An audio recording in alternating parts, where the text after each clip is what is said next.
move. Second. Okay. Roll call vote. Susan Fox, Aye. Susan Manning, Aye. Peter, Aye. Eric, Aye. Elizabeth. Aye. Andrew, aye. We are into open session. All right. Public appearances. We have none. Thank you. Consent agenda. I move approval of the consent agenda as presented. Second. Any discussion? Seeing none, all in favor. Eric, Aye. Susan Manning, Aye. Elizabeth. Aye. Susan Fox, Aye. Peter, Aye.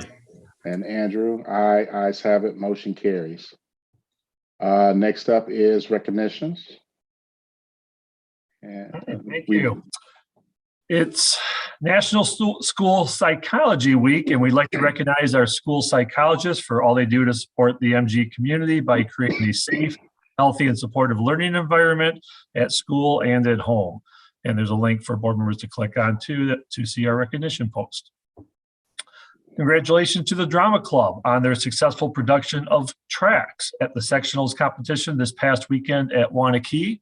Their success allows them to advance to the Wisconsin Interscholastic Theater Festival state competition, where they'll compete against other one-act productions from across the state.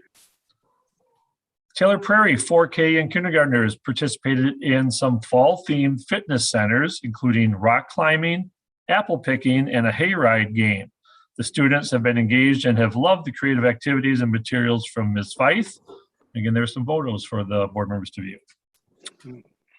Model UN made the trip down to Chicago on Saturday for their first in-person conference in almost 2 years. The team did very well at one of the most competitive one-day conferences in the Midwest, and altogether they brought home 8 awards, including Best Delegate and Outstanding Delegates. Monona girls swim team placed 5th at sectionals this weekend. There were several achievements, including Braylee Ganchert, Audrey Shaner, Tessa Gordon, and Morgan Heilman, who took 3rd in the 200 freestyle relay and 4th in the 400 freestyle relay. They set school records and qualified for state in both of those races. And we've got some links to photos from the event. Okay. Thank you. Thank you. Thank you, Dan. And just a quick announcement to any of our veterans, the families that have veterans, happy Veterans Day to them for tomorrow, as well as myself as a veteran. And also happy birthday to the Marine Corps. I can't believe I'm saying that, but happy birthday, because I'm Army. Well, and Andrew, I do want to again thank the veterans. I know many of us have great history here. My father was a physician at the old University Hospital, and his internship class went to World War II together as a medical evac unit. And it was an amazing experience for those people. So many thanks to each and every one of you who do what you do. Thank you. Okay, going to correspondence and announcements. You'll see on the posted under the announcements is a copy of the notice of the school board election. That's always done at the beginning of November. And so all the information's there, and the notice is sent out this week. All right, thank you, Dan. Moving to administrative reports. Principal's report, Chris Langer. All right. Thank you for letting us be here tonight to share some of the work that we are focusing on at GDS. It has thus far been an extremely interesting year. Putting this report together has been an opportunity for us to reflect on some of our accomplishments as well as some of our challenges. At GDS, we strive to create lessons and activities that can proactively engage all students in all educational settings. While we began our ICS work over 7 years ago, this year has truly focused on regrounding our work in our co-planning to co-serve model. We feel we're working in a two-pronged approach. First off, we're learning from each other and building personal capacity in each other to reach all students. And number two, we continue to challenge ourselves to learn and grow while on our own personal journey of identity development as it pertains to issues of race and social justice, so we can be strong partners in the co-plan to co-serve model. I would like to thank our wonderful staff for being here with us tonight. They will introduce themselves as they share their slides. I will share my screen here, and then Tara will start us off. Good evening. Thanks for having us. I want to start by reflecting upon how we began our school year this year. So with the new school year, we also had a new approach with our building leadership at GDS. Our building leaders attended an August retreat with the goal of bringing together our leadership and coordinator teams. This combination allowed us to shift the emphasis from just logistical coordinating to instructional leadership. This also broadened our support network for our various teams as we continue to increase our capacity as we co-plan to co-serve for all of our students.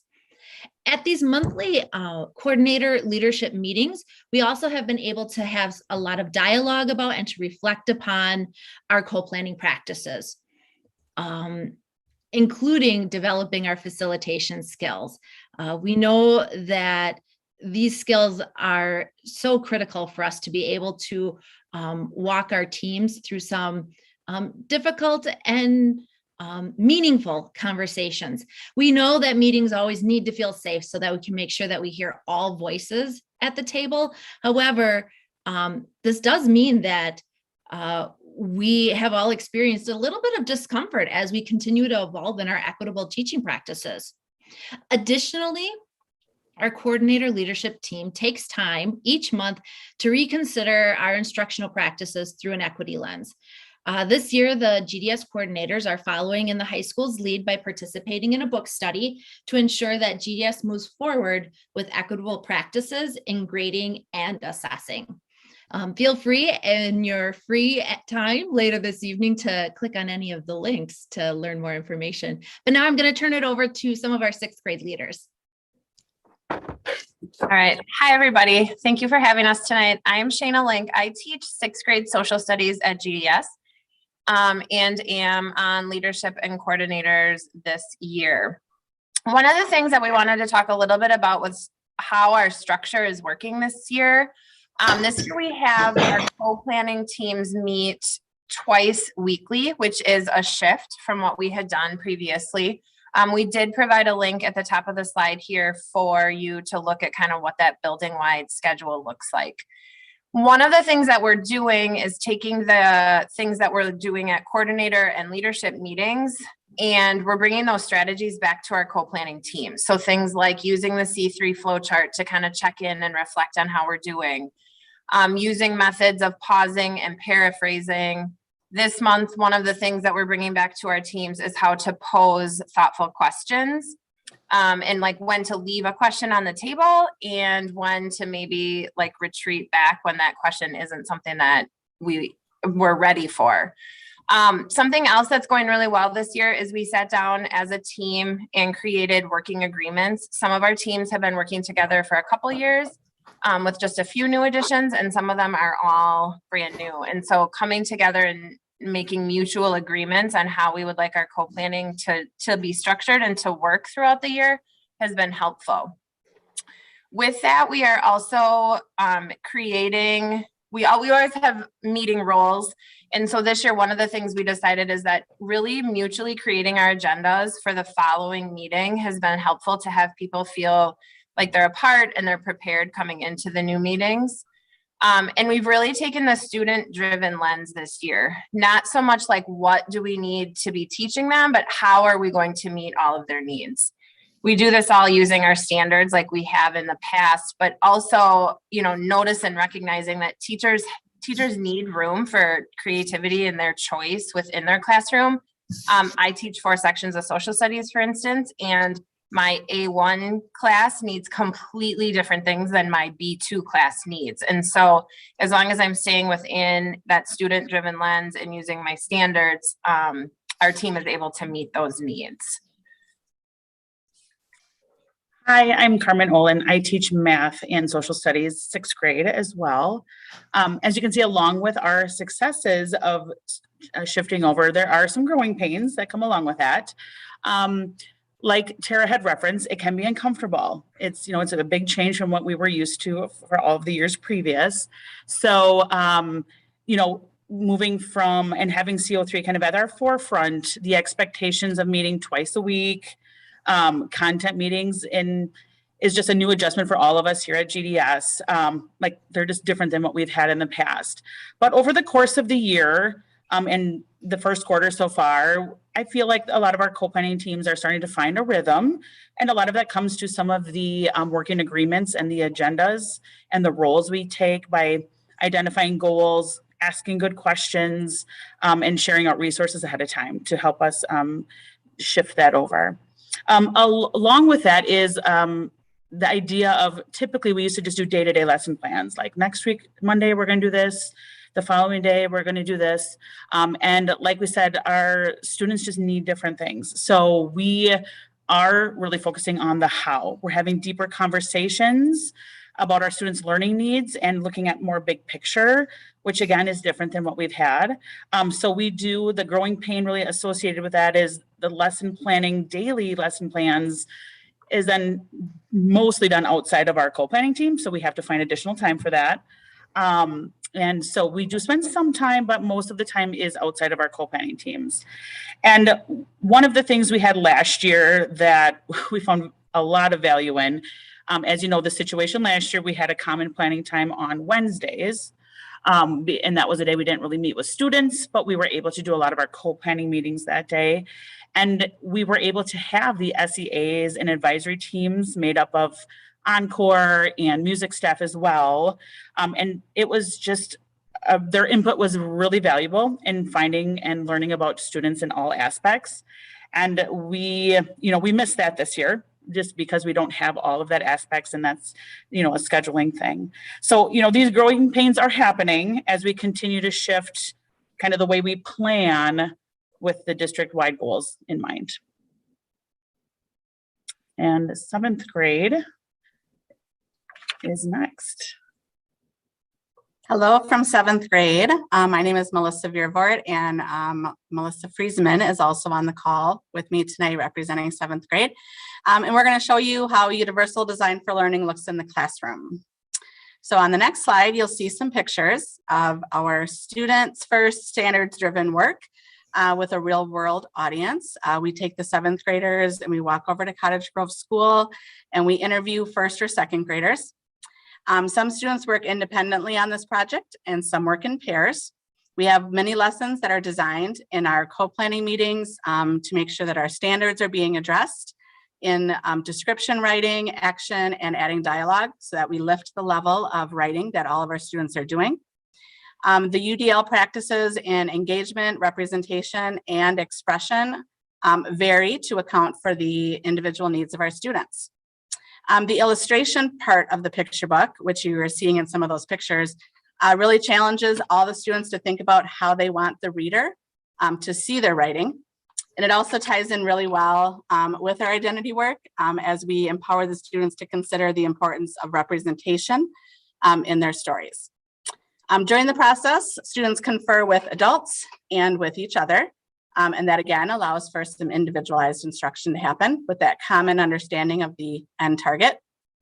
Learners really build their capacity during this project for sustained effort, for persistence. There's goal setting and a lot of collaboration happening between students and teachers. This project definitely becomes one of those that 7th graders remember. And next week, Tuesday, we return to Cottage Grove School to deliver these projects. And it's really hard to tell who's more excited, the 1st and 2nd graders who get to keep the book or the 7th graders that get to give them. So it's definitely very fun to see our 7th graders have writing experiences with real world audiences. But we're not the only ones having fun. eighth grade would like to share some of their fun as well.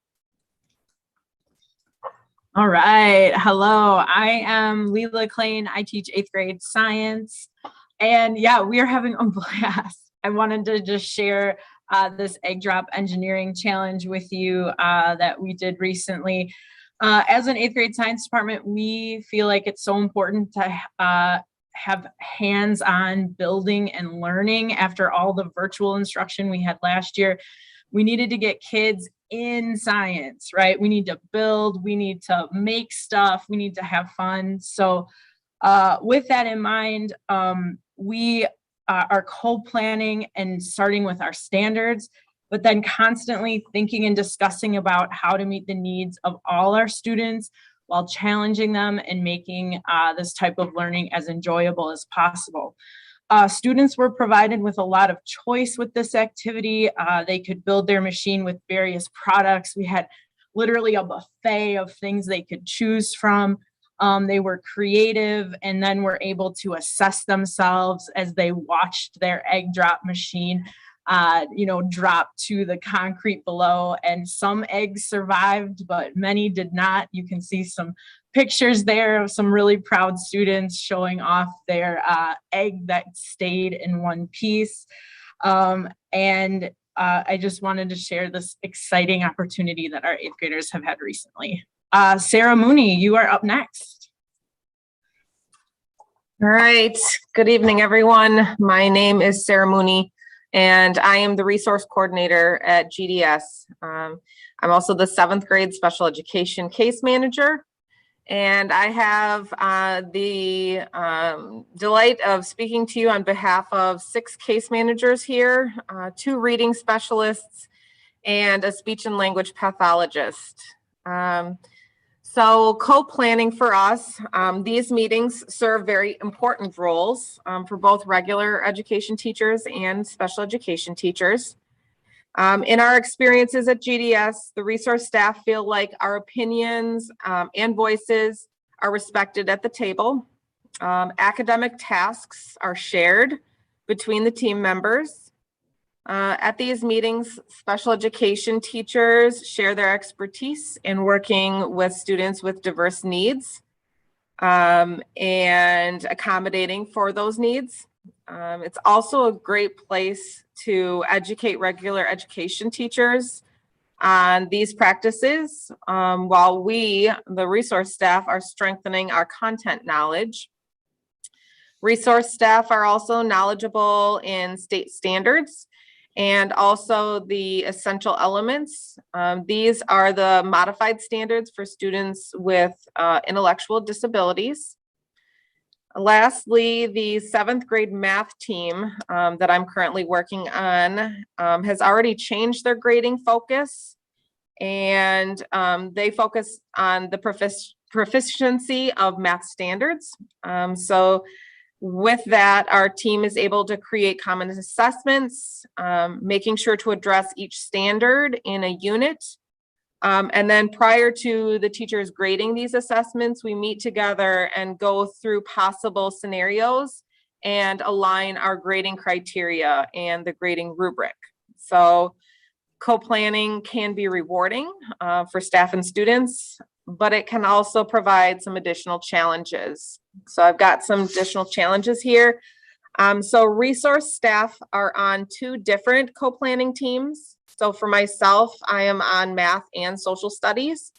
Both of these teams meet twice a week. On top of the co-planning meetings, we also meet every week as either a grade level or a team. So for 5 days, resource staff have meetings. This means that, and some of our staff also work at multiple grade levels. So not only are they trying to organize different grade levels and different content, but they have to also manage the calendar and different meeting times. So because we're meeting every day, resource staff don't have the time during the day to meet with other resource staff. With that, we're also creating some curriculum, specially designed curriculum for students who have significant learning needs. These meeting times can also interfere with our ability to work or check on students on our caseload.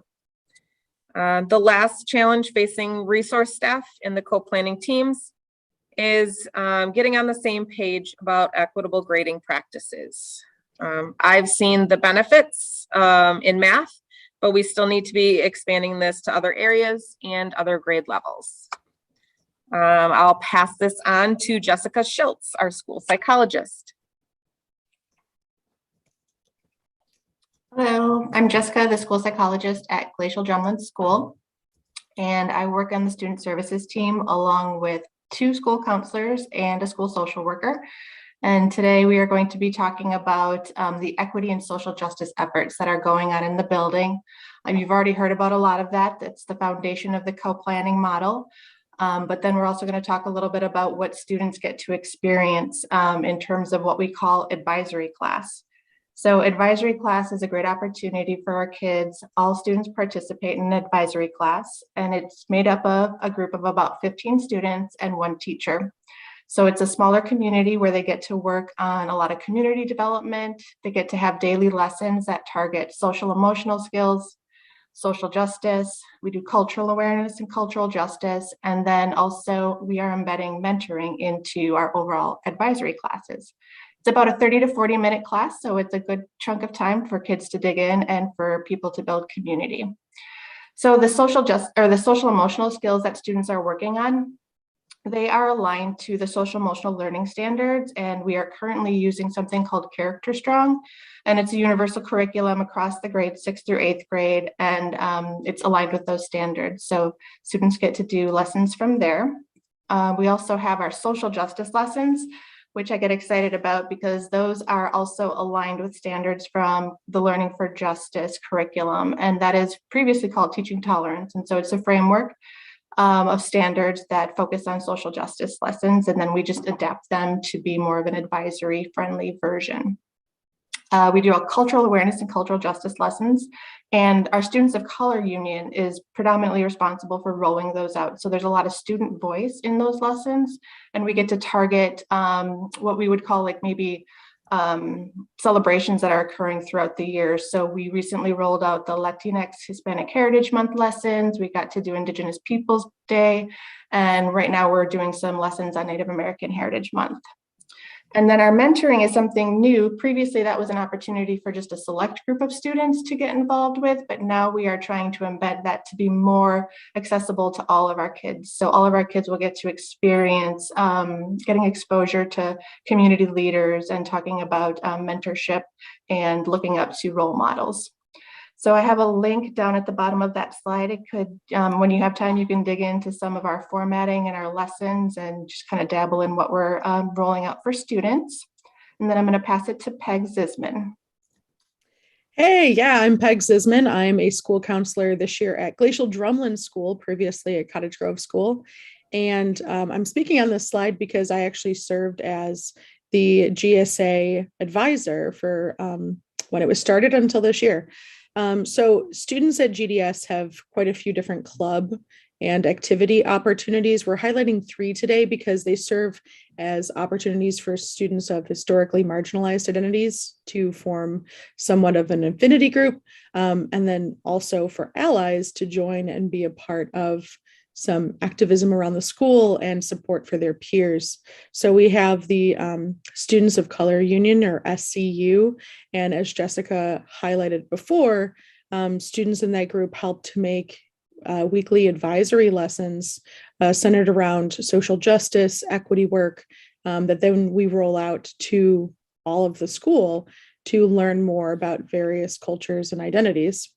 We also have the Gender and Sexuality Alliance for LGBTQI+ students and allies. They organize things like the Day of Silence, which brings greater awareness to the silencing effects of bullying and harassment to the queer community. And then throughout the year, they also serve as like a social group and support group. And then we have Project Unify, which is an organization for both students with and without intellectual disabilities. And they do various activities that form greater social connections and create just more respect and dignity among the student population. So along with that, staff are really engaged in doing equity development and identity work in terms of similar to what the students are doing. So as you know, the whole entire district is going through the integrative comprehensive systems for equity training or professional development. And as a staff, GDS has already been really digging into that work. And through the years, we've already rolled out Cornerstone 1, which is a focus on equity. So our staff are really getting the opportunity this year to just dig in deeper and do some more reflection and new learning, as it's many times a second time for us through this work. Along with that, this year and last year, we've been able to dig into the critical practices for anti-bias education, and that is the foundation of our social justice lessons that students are exposed to. Those critical practices are from the Learning for Justice framework, and so they align with the social justice standards that then the social justice lessons are taught to. So staff last year were able to really look into those practices and then also examine the standards that we are teaching to this year and last year for those justice lessons. Last year, we also had the opportunity to engage in the 21-week equity challenge from the United Way. We chose the one from Illinois. It had some really good content in there. And so staff had the opportunity to do different breakout sessions and attend more than one throughout the year. And the topics are included in the slide below. So it's just a sampling of what learning we've been doing around racial justice and social justice. And then as last year and this year has gone on, every time the advisory teachers roll out a social justice lesson, they're doing the learning alongside students. So they're getting the material, they're looking through it, figuring out ways to teach it authentically, and then student services is there to support if they have any questions. So we like to be included in the team meetings. So if questions come up along the way about how to roll out the lesson, we can do it collaboratively and co-learn together. So that's a little bit about what we're doing. And then I think I'm passing it to Chris. Thank you. Okay, so our journey does continue. And hopefully tonight you are able to see how GDS specifically has been working on non-negotiables 4 and 5 as we reground in our co-planning to co-serve model. That's not to say that we're not meeting many of the other non-negotiables. And we do continue to work on all 7 of the non-negotiables, but tonight's presentation really focused on 4 and 5 because it's kind of been the core of what we're doing this year. We do still have more to learn. Like I said, the journey does continue, and we can still get caught on talking too much about the what instead of the how. Sometimes we are reactive instead of proactive. We can still be deficit versus asset based in our thinking. But we know we're growing and we know that we're challenging each other. It's definitely a journey in both individual growth and as in team growth, like in our content areas. We also have a lot of growing to do in our non-core areas. We're just starting to work more and more with our music, physical educations, arts, our smaller non-core areas. So we know we have a lot of work to do, but we're also proud of the things that we're accomplishing each day. So thank you for allowing us to share with you a little bit tonight. And I will stop sharing my screen. Maybe I'll do it correctly this time, right away. And then I think it works like, Dan, are you gonna open it up for questions now or? Well, I'll actually defer to our chair tonight, Mr. McKinney, and he can facilitate questions from the board. Hey, any board member have any questions? Not all at once, guys. Oh, there we go. All right, Elizabeth. Well, I do, but I just never go first. I was waiting. I was actually waiting. Susan Manning's in my upper left here. And I was waiting for the hand. Well, thank you for this really detailed presentation. I appreciate it. I think I put in the chat box if you didn't see it. I love these slides. I think I like the design of them. So kudos there. I just want to point out a couple of things that I like, and then I've got a couple of questions. So I think it's really apparent the work that you're doing around voice and choice, both for students and adults. And I feel like it's so critical for authentic engagement. It's critical for achievement. It's critical for, you all to feel like you're actually doing the job that you love to do. And when you're all presenting, like the egg drop and the writing activities, like that joy was really permeating. And I just think that that's so critical. I know it's a really hard time right now. So I just wanted to say I really appreciated those things. Also, I apologize for the quality of my voice. I've been presenting for 3 days and I have my daughter's cold. So it's like, it's only going to get worse from here. So I guess that's why I have to speak first.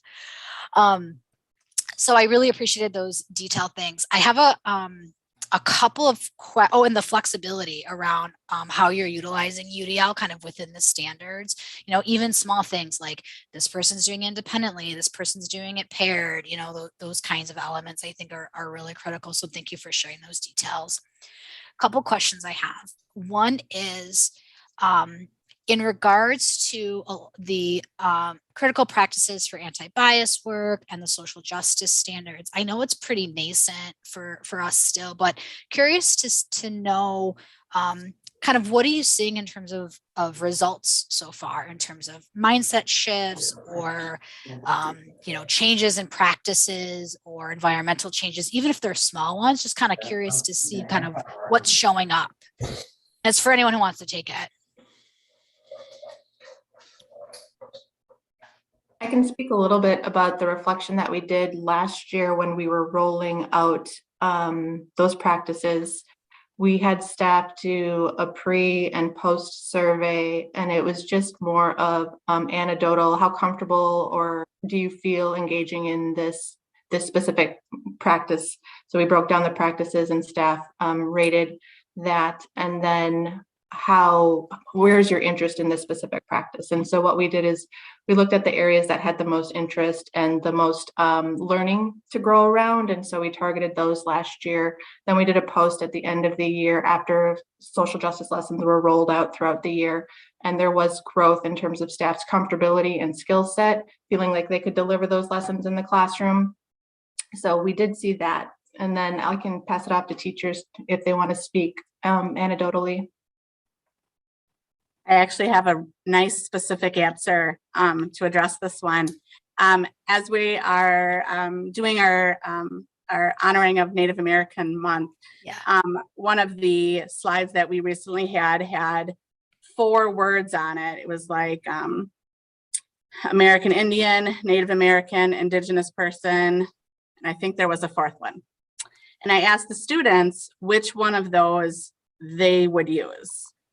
And so many of them said Native American. And I said, you know what? I said, that makes my heart really happy, because even my generation and my parents' generation would have used a word that wasn't as specific or culturally relevant. And so I'm so happy to hear that that's your norm. So to address that, is it making a difference? I think so.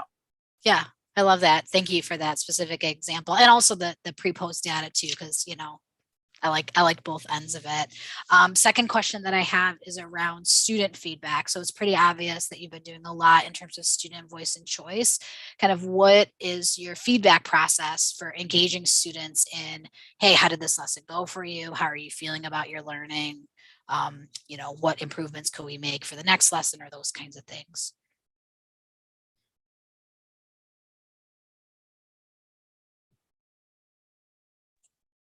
I can jump on this one, I think. Hopefully, I have the right answer. There's no wrong answer. Even if the answer is, Elizabeth, like, we haven't done that yet, we haven't thought about it yet, that's cool too. These are like just, for those of you who watched me on the board before, like, these are just the things that I think about. And so there's no wrong answer, really. It's not a gotcha question. I promise you, Chris, tell your staff it's not a gotcha question. I believe you. So in balancing all of the co-planning and student voice and choice, and we're also learning how to teach in a block schedule this year. So so on top of all of that, we have our students for 90 minutes every other day. And I will be honest that I was a little nervous going into that and knowing that there was going to, more of a shift this year too with co-planning. But one of the things that our social studies department has noticed is that we have more time to do the things we've always wanted to do, but 45 or 42, 43 minutes wasn't enough. Like, it could take 4 class periods to get through a station rotation of 5 different activities, one of which would be like being with the teacher, and the other one's a little more independent. So one of the things I think too that I've noticed, and it could be a combination of both, like our shift in planning and a shift in the timing of it, But I just had a conference tonight with a family who just said, like, she comes home and talks about, well, today we could either read a textbook or it was also on a slide that we could listen to and follow along. And then when we got to a station, we could do, you know, a Google Doc option, or we could do paper pencil in our notebook. Miss Link had, you know, like a menu of choices. And so I think it's opened it up a little bit.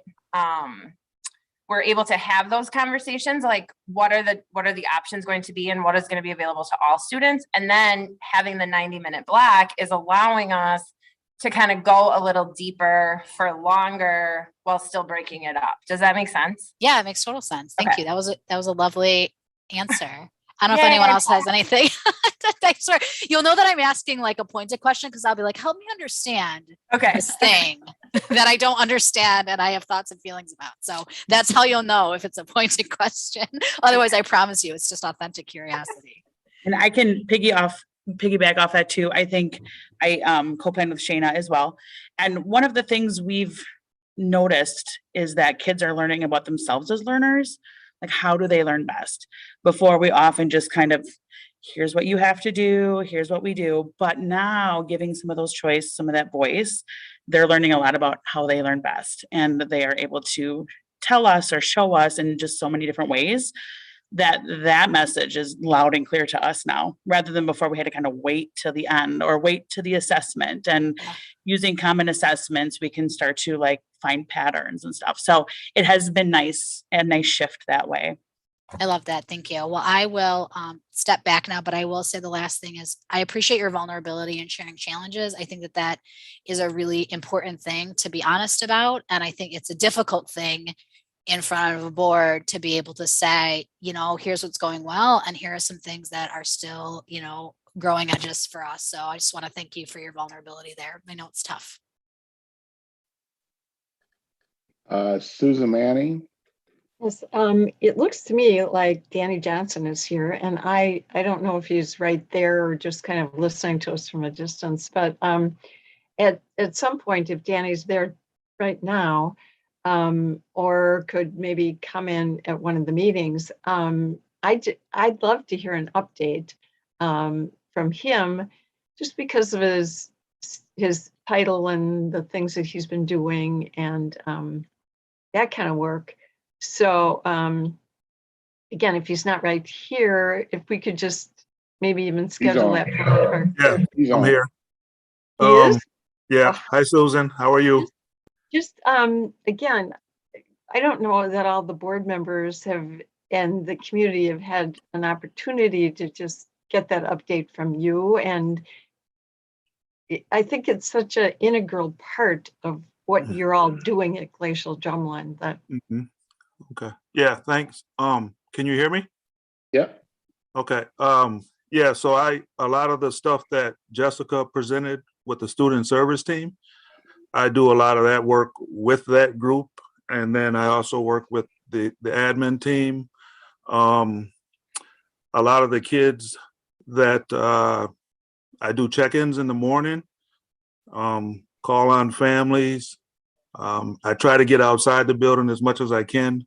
I haven't been able to do it that much this year. I've been on the phone a lot, talking with families. Yeah, I think it gives me the ability not to be in the classrooms all the time, working with some of our students.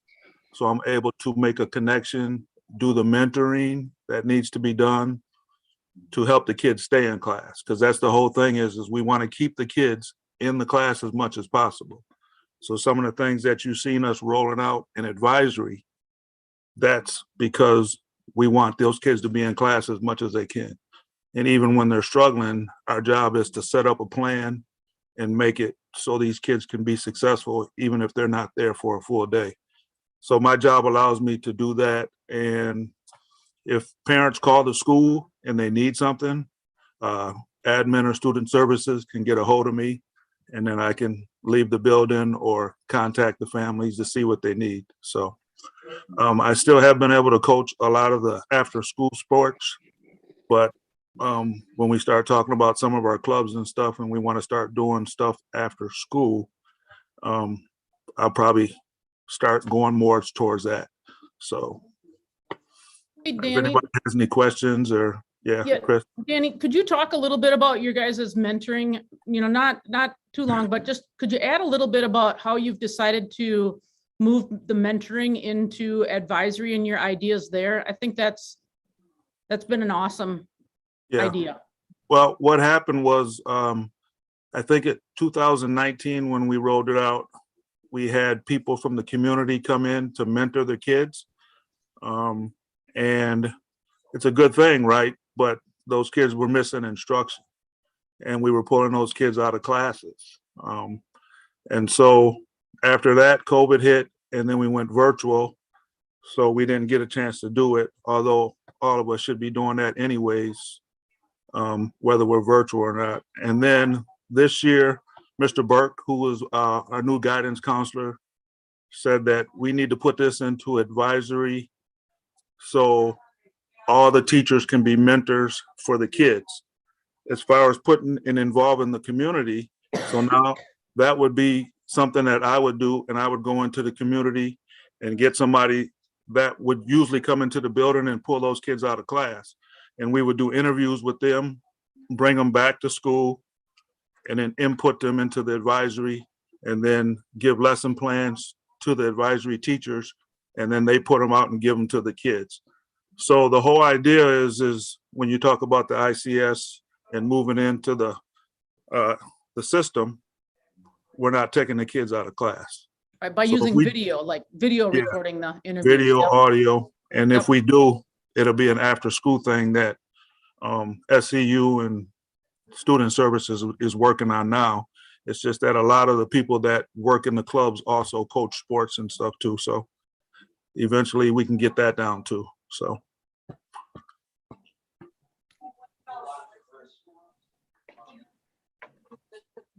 Susan Fox. Thank you for that, Danny. That was helpful to hear and get a better understanding. I had a question when you talked about the block. I'm not sure there's anyone here representing the specials, and I'm just wondering how, since those periods are significantly shorter, I think of art, music, how you can even do anything in that. I'm just wondering how that seems to be going, or if I assume there'll be some kind of survey at the end of the year, and anybody have any thoughts on that, or Yeah, have there been problems, or how's it going, I guess? It's going okay. I think the biggest thing is with 7th and 8th grade, they feel like there's too many in the day, like the moving between the 4 exploratories is too many in a day. So the request has been to make all non-core classes a little bit longer, but instead of having 4 choices for 7th and 8th grade, having 3. So that's some of the things that we're starting to work on. We're already working on it now, right, to try to make that happen. So we're trying to make those adjustments and figure out then how that can look. And if we just have to make sure we can have enough seats, for all the kids during all times during the day. So that's what we just talked to. Our first talk was with coordinators at our last meeting, our coordinator leadership team.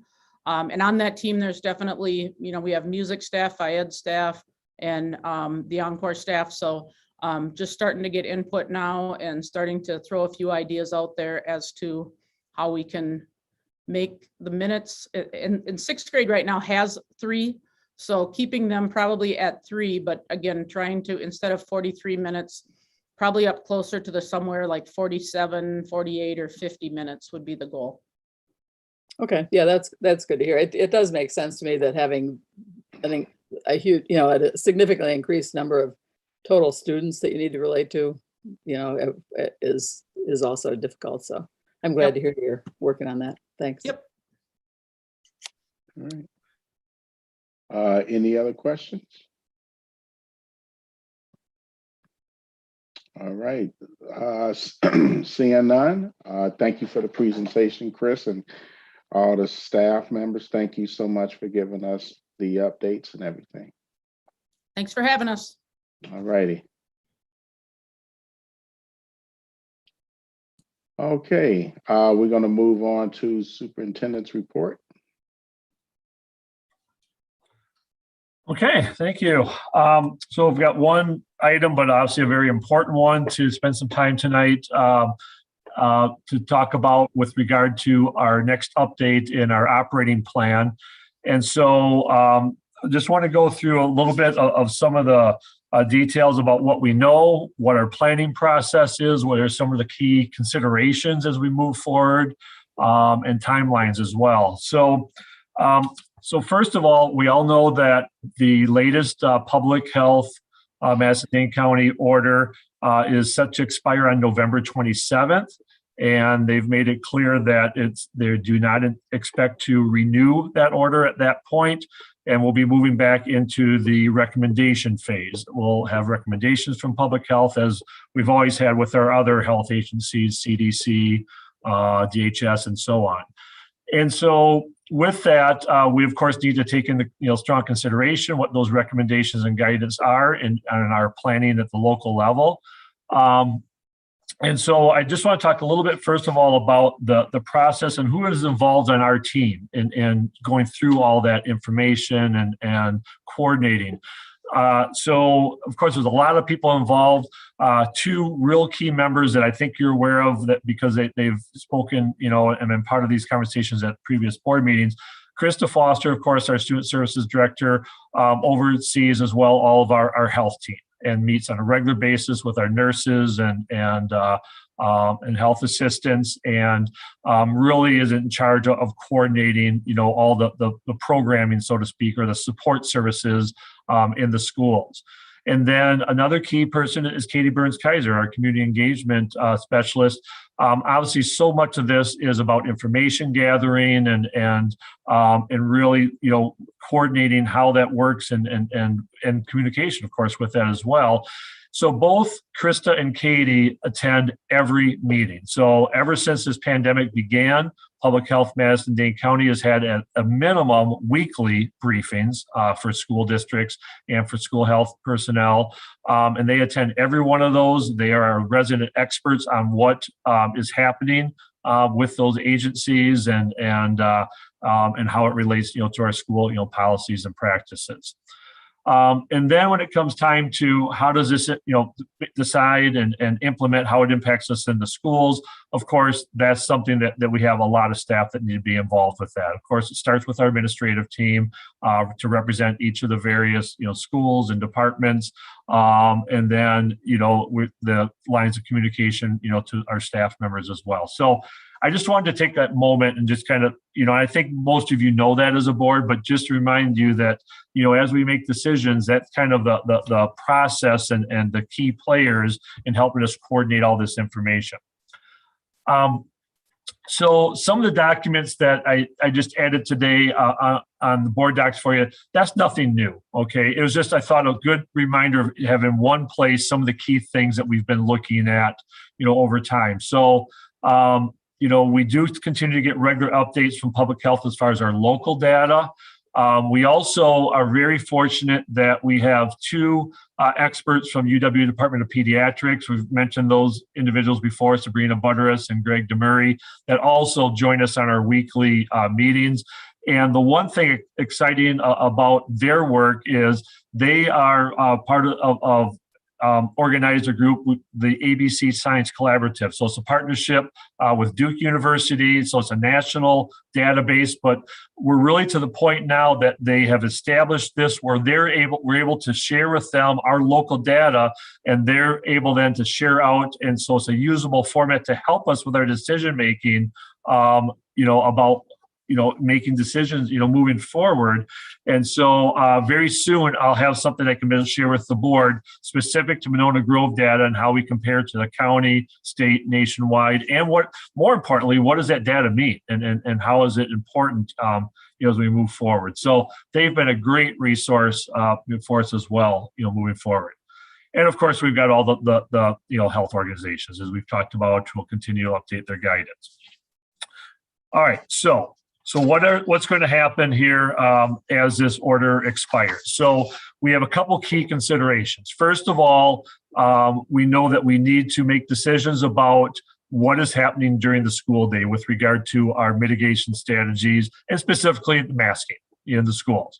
We know that in considering what those requirements might be, some of the key reasons that we've had masking and has been recommended and by order, locally, is we know that number one, we have a number of our younger students who have not had an opportunity to be vaccinated yet. And that's about to change. As we know, starting this week, children in ages 5 to 11 are now eligible, and it's started. The public health has started their clinics. We're having one locally starting this weekend. And so we're really excited about that opportunity. We know that's a really important piece moving forward. And then secondly, we know that even though that as we continue to have more of our students and staff vaccinated, that there's still, particularly with the Delta variant, the breakthrough cases and so on, the masking has now been shown to be highly effective at reducing spread. And so I should have started this statement, I guess, when I began, take us back to what is our goal? If there's anything that we learned from a year ago is, number one, we need our students in school. Okay. Along with that, of course, keeping them safe while they're in school. And we also need to emotionally support our students in school. And those are specifically stated by American Academy of Pediatrics as their goals, and very similar goals, stated with all the agencies. So what can we do to make that happen? And one of the most important other reasons for the masking up to this point is our rules for quarantines. That in order to be considered a close contact, if all of our students are masked, now it's just a 3-foot distance that's required for that determination of close contacts. Whereas without masks, it would be a 6-foot, which the bottom line is that means a lot less students being quarantined when we do have positive cases, which means keeping kids in school. So that was a real key consideration under the CDC guidance with quarantining. And so the other consideration, of course, as I already mentioned, is the opportunity to have our youngest students vaccinated, which now is starting to take place. We know that they'll take at least through December to have, the parents that are choosing to take advantage of that immediately. But that's a real key consideration. And then the other consideration we have to look at is we still have 4-year-olds in our buildings who are not eligible to be vaccinated. And so how are we going to make sure it's still a safe environment for those folks as we move forward and start to unwind some of our mitigation strategies? The other consideration coming up here as we move into winter are extended breaks. We know that when we have students and families away from school for extended breaks, they tend to see, cases, go up. And so that's another consideration as we move forward here in these next, couple months. I don't think I said anything just now that you don't know. We've spent enough time on this and talked about that. But I just wanted to kind of reiterate again, what are those key considerations, as we move forward. So that's the kind of the easy part about the school day, or I should say easy part. The one key part is the school day. The second part then is, what about after school activities? And that does get more complex. And we still have, similar, concerns, and we want to have safe practices in place. But we also know that we have less children involved in the after school activities. We know that those are voluntary programs. And when you talk about things like athletics specifically, we do know that, that masks make things difficult, and more so even, for when you're doing, athletic competitions, things like singing and performance. And so those are all other considerations that we need to look at perhaps a little bit differently. And are there some exceptions, that we need to look at seriously with masking, as we, and first, as we look to move forward.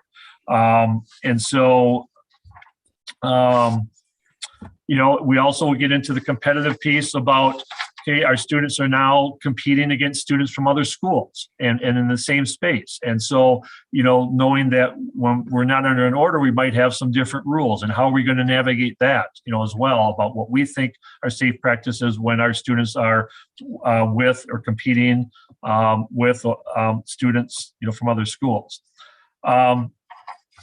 So the other key thing that we're really investigating is the idea of where does testing come in? Okay, so we have tests available. We don't have a tremendous capacity to administer ourselves with our staff widespread testing, but we are still working through with our partners, that have been assigned with DHS to look at, do we have perhaps the capacity to do some testing, or particularly with our things like students involved in extracurriculars and activities, where might we be able to move forward with adjusting our masking rules if we had a solid regular testing program in place, as well as monitoring vaccination status. So those are all considerations as well that are going to help us kind of unwind some of these strategies. And so I'm going to pause there. I'll talk a little bit about the timeline and what's going to happen with next steps on decision making. But before I go any further, I said a lot of different things, and like I said, both Krista and Katie have been really key in helping organize this planning. So I want to give them an opportunity, first of all, to add to anything that I might have said, or correct if I misstated something. I've been known to do that before, and to make sure that we kind of have that big picture. And they said then we can kind of get into the decision making process. Yeah, nothing to add from my end. I think you hit it on the head, Dan. Elizabeth? Thanks, Andrew. I just have a testing clarification, Dan.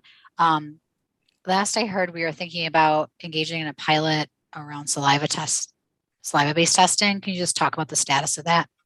Absolutely.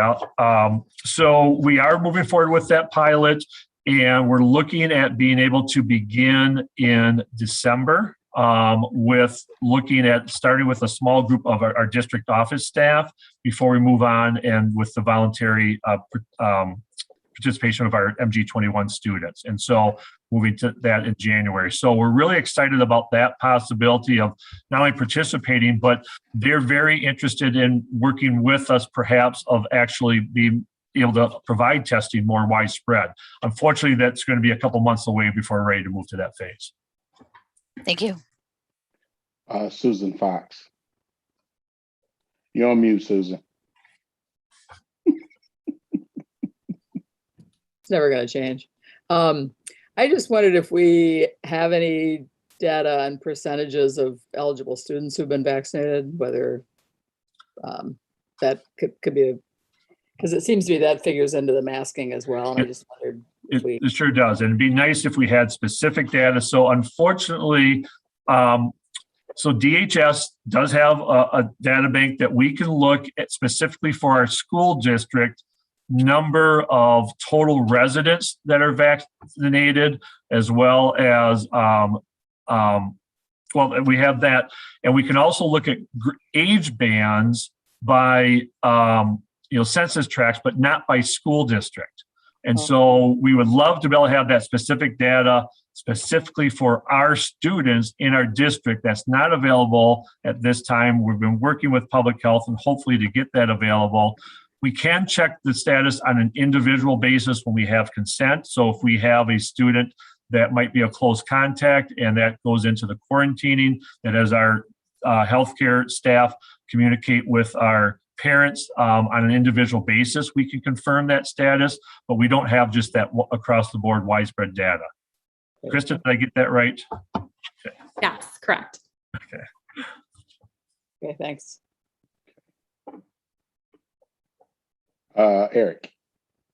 Well, this isn't really a question, more of just kind of a statement of where we are right now in the pandemic and health protocols. And that, my opinion is that once everybody, all the children have the opportunity to be fully vaccinated, that we should maybe start the discussion, or maybe, Dan, maybe it's you developing a plan, a new safety plan that encompasses maybe one with the continuation of masking protocols and one without the continuation of masking protocols.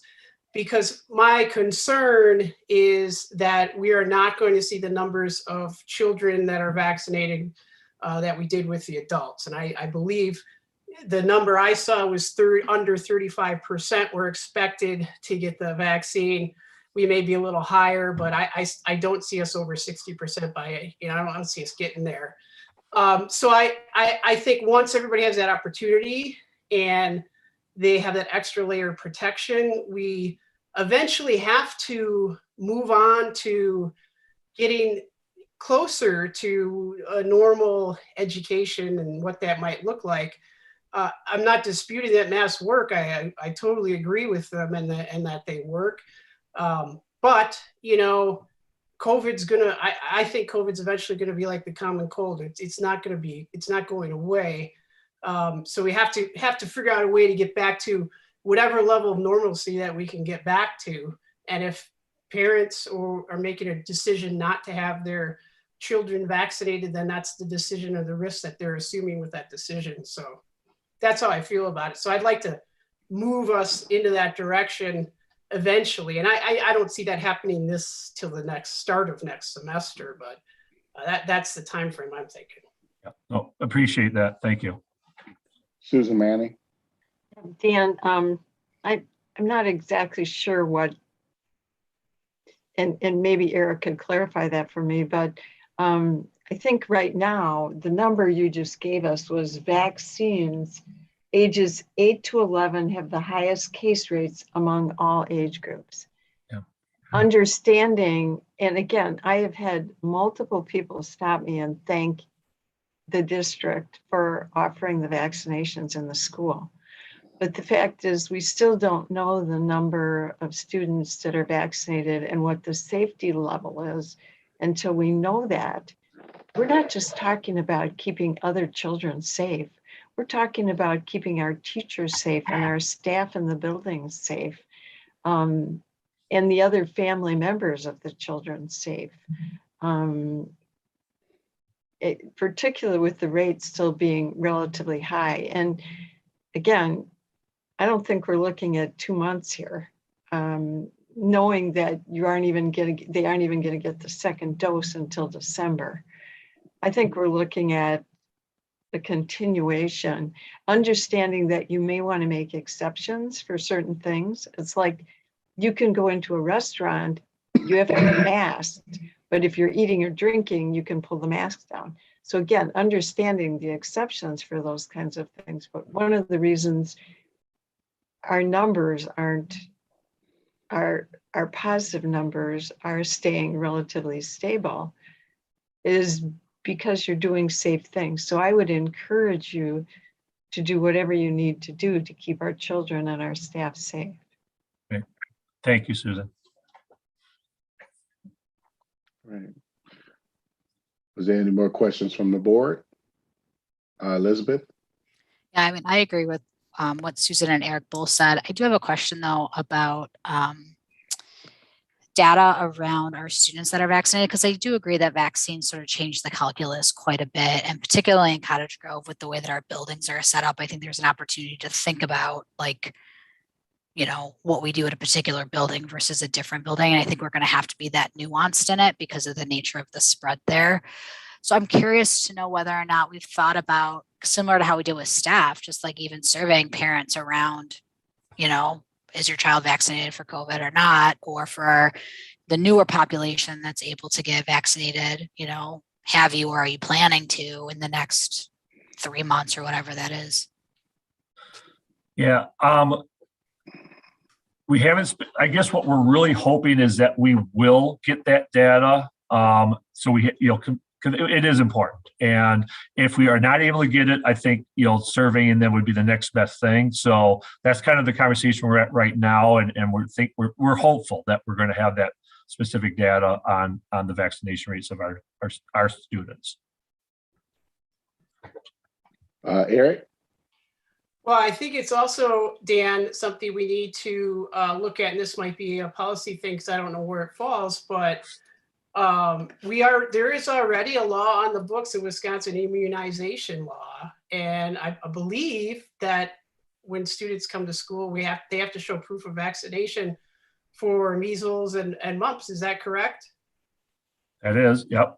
So now I would assume that law, since the way I understand it, I'm not a lawyer or anything, but is that the COVID-19 vaccine, if the school decides that is part of the immunization, requirements and records, that the law is already in place for us to do that. Is that correct? Not exactly. I'm going to let Chris answer this one though, because Okay. I know she knows it better than I do. Okay. Yeah, kind of, right? So what I was going to say earlier too, we're exploring a couple different pathways to get this information. At first, like, and you know, because I'm not a lawyer either. So my caution here is just like, I don't want to say the wrong thing, but you know, we've been given some different guidance around like our ability to access this information for a public health and safety, like, you know, sort of legitimate cause, right? So we're exploring a couple different options, as Dan said, of like how to get the information from public health. There's also like an integration process happening with our student information system and the immunization record, you know, and there are ways to get this information. And we're being really careful to fall within the parameters. Like right now, again, if there's a student who's a close contact, like, right, you're basically consenting to share that information. And there's some things in our operating plan. So there are ways. We're pursuing a few different avenues here. It's not a required immunization, obviously, yet. It's brand new. So I think what Eric's talking about, like there are different statutes right around immunization and what's required down the road. Will it, you know, again, it's sort of in that like a flu vaccine, you know, it's in that elective category at the moment. So it's not quite, nothing is clear about the COVID-19 vaccine compared to some of those mandatory immunizations. I'll just add that, you know, as you're probably aware, and you are as well, that, you know, we have a lot of different attorneys that we have access to offer advice. And this is one of those areas, even though there's some consensus, there are a couple things that there's not full agreement amongst the attorneys about what we should or can or cannot access. So it is still kind of a work in progress. Yeah. If you want one legal opinion, have one attorney. I was just gonna say, sorry, Elizabeth, just real quick. I would like to be maybe just updated on that process and the communication that you and Krista and the district has with the attorneys regarding that, so we're informed of how that specifically is going to affect the COVID-19 vaccine and admittance into the school for students. Sure. Can I ask just a question, a clarification question really quickly, that I don't think the school district can require it as a vaccine. That comes from the state. Correct. Yep. Right. So state my has to require it. clarification, Katie, would be from the state law as it's written and how the COVID-19 vaccine fits within that. Absolutely. Thank you for helping me clarify that. We could advocate for that.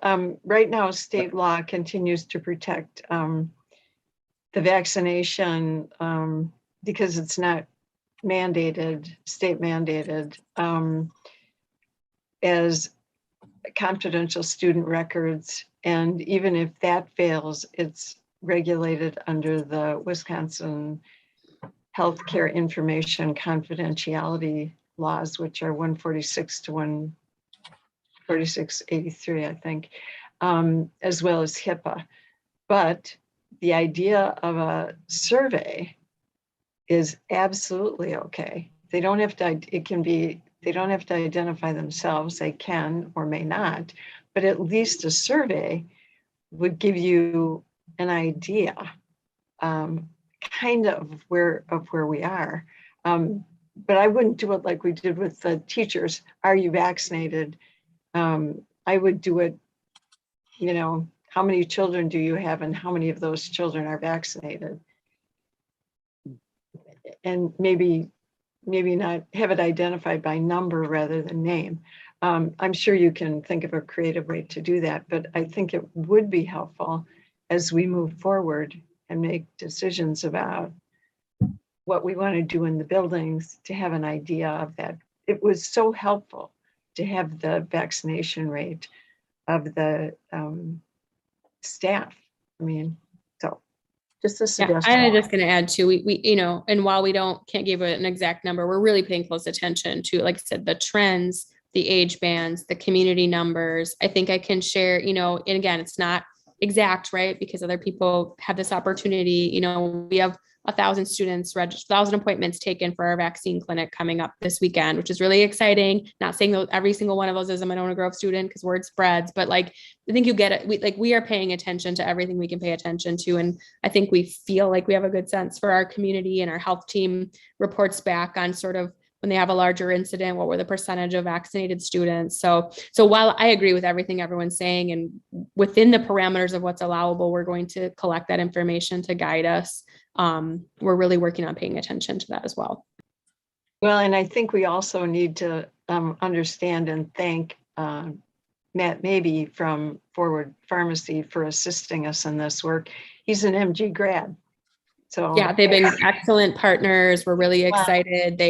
We're very motivated and have been great to work with, and we think we're ready to go. It's exciting to have that on the books. All right, Elizabeth.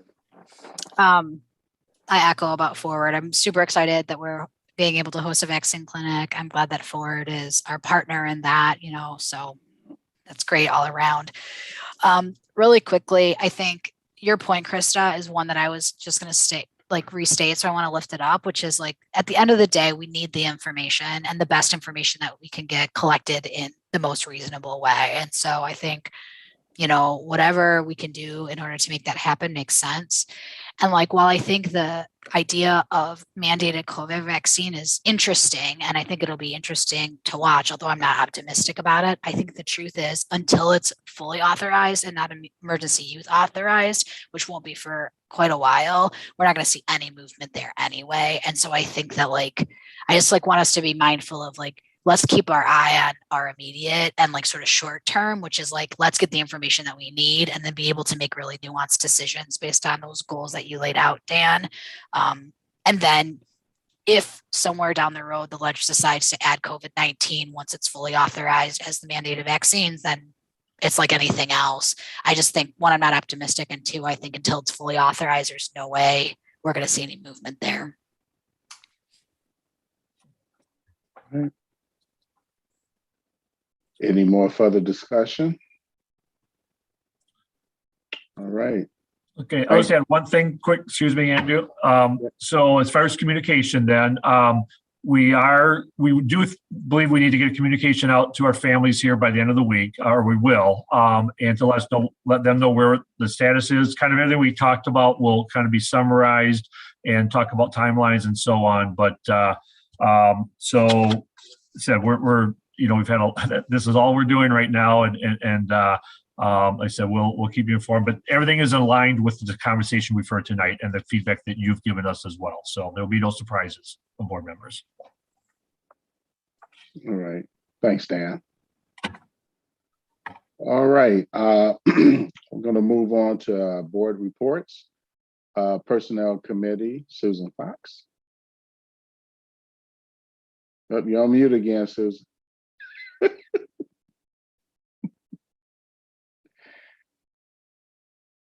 Momentarily distracted trying to get back into board docs, which I just got kicked out of for some reason. Anyway, the Personnel Committee met on Tuesday, November 9, in closed session to discuss bargaining strategies for 2021-2022 MGEA educational assistants, base wages, and also teacher base wages. We are going to meet on Monday, the 15th at 4:30, just with teachers to start bargaining, to exchange packages and just start bargaining, I think, at that point. Educational assistants weren't ready yet to start that process, so that'll be a little bit later. We're still hopeful that we can maybe get some of this wrapped up by the end of the calendar year. We'll see if that works, but nothing else to report, really. Okay. All right, thank you, Susan. Policy Committee, Susan Manning.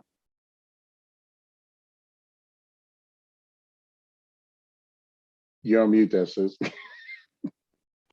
The Policy Committee met this morning. They're going to meet again next week. We've almost completed pretty 99% of the volume 30, number 2, general volume 30, number 2, which was a significant number of policies. And you'll be getting, I think, another 8 or 10 of those for first read tonight. We are still refining a little bit on the policy titled Controversial Issues. We talked about that today. We're going to probably go into final draft next week. And then we need to just review the technical changes. We're hoping to be able to do that in a single board meeting, but then we have a whole nother huge section of volume 30 to do. So again, we're bringing you some first reads tonight. So if you have any questions, we can look at those as we get to that section. All right, thank you, Susan. Andrew, Oh. let me just add real quickly. I know we didn't agendize the Monona Grove Education Foundation, but I can probably put it in under announcements, that piece. I just want to, Dan did announce to the foundation that about the Granite Ridge open house, November 17th. And then there was a great presentation, significant amount of discussion about funding, helping fund the Black Student Union university trip. And so I'll make sure that gets agendized for the meeting on the 23rd so that I can report back to you about that, because it was just an excellent presentation. All right, thank you, Susan. Teaching Learning Equity Committee, Elizabeth. Thanks, Andrew. So TLE met on November 1st. We had Director of Instruction, Lisa Hype, was there. Also Emily Kinser, who was our curriculum coordinator, and Matt Hayden, who's our district math coach. And they gave us a really lovely, useful deep dive on our curriculum review cycle and our process for making determinations around curriculum materials, gave us some really great information about some of the updates and shifts in the ELA or English Language Arts standards. And then Matt came in and gave us some good insights on the most recent DPI math standards, and also just thinking through kind of the difference between sort of math application and the algorithm piece of it, and sort of that math conceptual thinking, kind of where our curriculum is hitting the mark there and where we may want to think about adjustments. So it was a really great meeting, and I know that board member Susan Manning has requested a condensed version of that for the whole board, which I think is a great idea. So hopefully at a future meeting, we'll be able to have Lisa and crew on to talk about that. The reason we wanted to do the deep dive for TLE is because as we move into really thinking about is our curriculum working, who is it working for, it's important for us to really understand what the process is in a really deep way, because then we can start having smart conversations about them. Thanks. All right, thank you, Elizabeth. Moving on to possible action items, T4K Wraparound Care Pilot Program. Okay, thank you. So Emily Foster is with us again this evening, and you might recall last month that we had a presentation about where we were at with that planning process. And then since that time, we have had an opportunity to survey parents to gauge interest in the program. Emily has updated our document to give a little bit of feedback about what we found from that survey. And we would like to move forward and ask for approval tonight for us to move forward with the pilot program. So I'll pause there, Emily, if you have anything you'd like to share a little bit, and or the document that we shared tonight. Sure. Hi, everybody. Well, we're really excited that we had 33 folks interested in wraparound care. So 17 thought that they'd be interested in morning session, 9 p.m. and then 5 didn't quite get to that part, but said they're interested in it. So we'll have to follow up. So our goal was to serve about 20 learners in the AM session and 20 in the PM. So we're a little short of that, but when Dan and I talked about it, we thought that upon approval, more people might join in once they know that it's a go. So we had a section that included just questions that families may have. So some questions that we heard were, does the care include in-service days, summer? Is there a part-time option?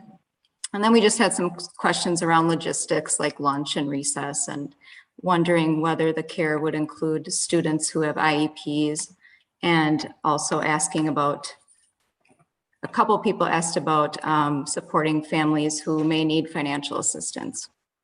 So those questions are hanging out there for people. We'll need to answer those as part of the process. But that was sort of the information that we gathered from the survey.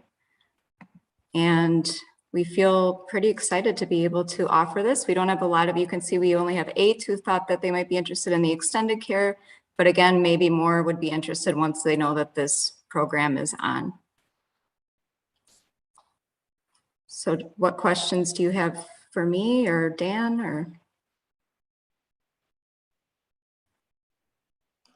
The rest of the document are things that you've seen, that you saw last time. Exactly. Eric? Well, I don't have any questions, but I'm glad to see this pilot, and I think it's, you know, something that we need to do as a district. So I'll be interested to see how it goes. So, Peter? Yeah, the last time when we saw this initially, I think you answered all the questions, and I think it's a pretty good proposal. And I'm glad to see this one go forward.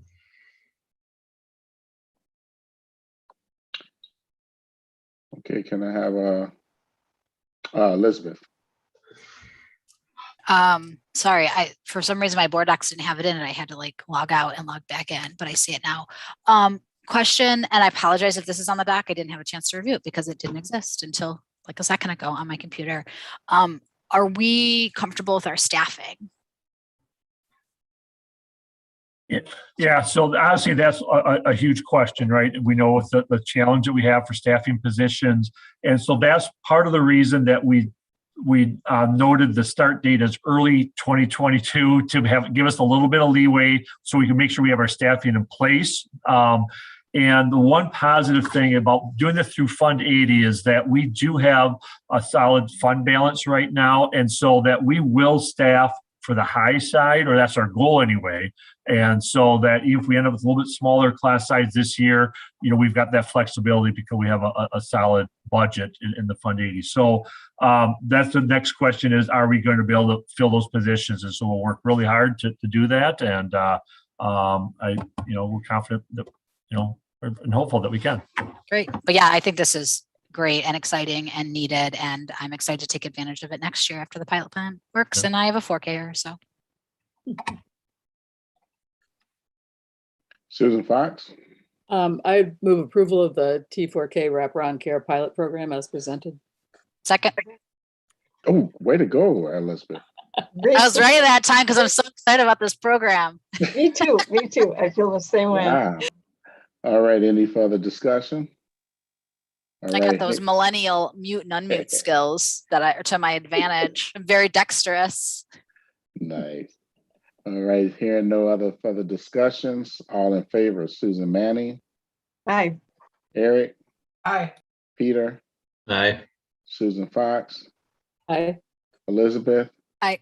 Andrew? Aye. Ayes have it. Motion carries. All right. Thank you. All right. Moving along to. Thank you, Emily. Thank you all for your support. All righty. All right, moving to discussion items, policy revisions, first reading.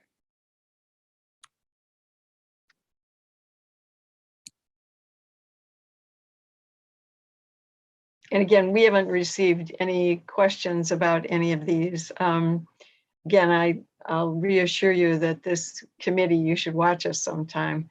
We go through these policies line by line. We not only go through the revision sections, but we go through the old sections. We check the statutes, we check the codes. This is an amazing committee, and I owe both Elizabeth and Susan and Dan great thank yous for the work that they're doing on these. It's a lot of work. It's like a full-time job sometimes. Susan Fox. Yeah, I was just going to point out, because this has been asked in the past, the only new policy here is 6152.01 waiver of school fees or fines. And that was recommended by Neola, but it also reflects our current practice. So it's not really new in that sense. It's just putting it into policy. Otherwise, they're all revisions, generally pretty minor revisions, I think. Yeah, why did we have 55, the virtual policy listed as new? Is that because we? Oh, that's also new. Sorry, that is another new policy. I see, I missed that one. Because we felt, yeah, conduct in the virtual classroom, because we don't, we had that experience last year. We may, hopefully we won't have to pivot to that again, but it's a possibility. So we just thought that that was a Neola recommendation also to have that policy, right? So yeah, that is new. Eric? Well, I would just like to recognize and thank the policy committee specifically for the change of the staff dress and grooming to be more equitable for and diverse for our staff. And it's a small change that they made, but I think it's an important change that reflects that as a district. So yeah, we were a little surprised that that policy was what it was before. Not that it was terrible, but it was definitely dated.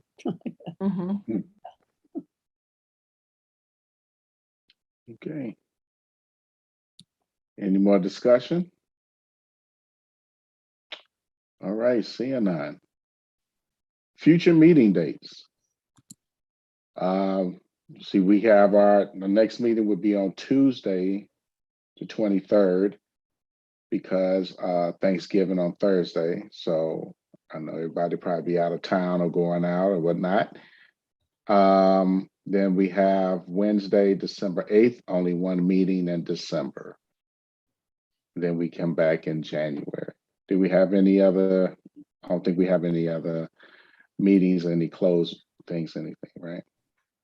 Oh, but Andrew and Dan and the rest of the board, I will not be here for the Tuesday, the 23rd meeting. I apologize, but we're taking my daughter to Disney World. That's been a long waited trip that we've kept postponing. So there you go. Cool. Have fun. Yeah. You're not riding a bike, are you? Yeah. If it was warmer, I would do that. We're flying down there. You'll be like that scene from Dumb and Dumber where they're frozen to each other. Okay. Well, can I have a motion to adjourn? I move we adjourn. Second. All right. Other things. Eric? Aye. Susan Fox? Aye. Susan Manning? Aye. Peter? Aye. Elizabeth? Aye. Andrew? Ayes have it. Motion carries.